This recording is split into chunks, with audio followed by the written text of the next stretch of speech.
Hey traders and investors, it's Serge Berger here.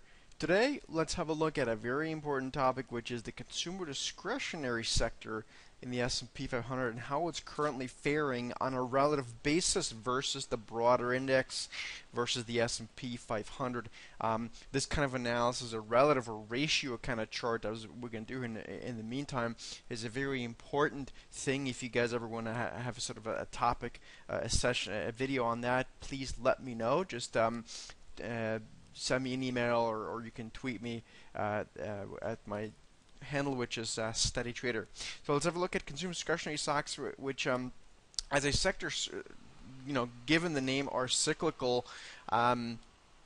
In the sense that they should be underperforming when we have a bear market versus at least stocks that are more defensive in nature, and that's not so much at any given point in a bear market, but sort of overall through the bear market. So let's have a look at consumer discretionary stocks, and you can see obviously the uptrend here is very notable. At the same time, through a technical lens, we do have a very clear risk management, a couple of clear risk management lines that we can draw here. We basically have this ascending wedge, or ascending sort of ascending wedge that, if it breaks to the downside, can be very powerful to give us a sell signal. And you can see how close we are here to breaking below this point. Now let's make it very much more interesting and give you sort of a relative chart, XLY, which is the consumer discretionary ETF for the S&P 500 versus the SPY.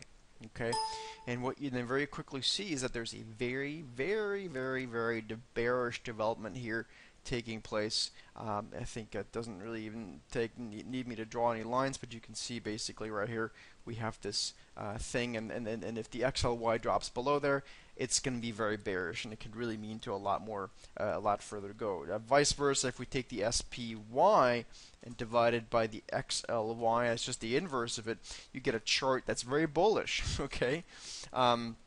So in this case, you'd want to, on a relative basis, short buy the S&P 500 versus shorting the XLY. So that's another way of looking at it. In fact, it's actually already marginally breaking out. So that's one way of looking at this. I hope this makes sense, guys. As always, you got any questions, please let me know. You can hit me up on Twitter.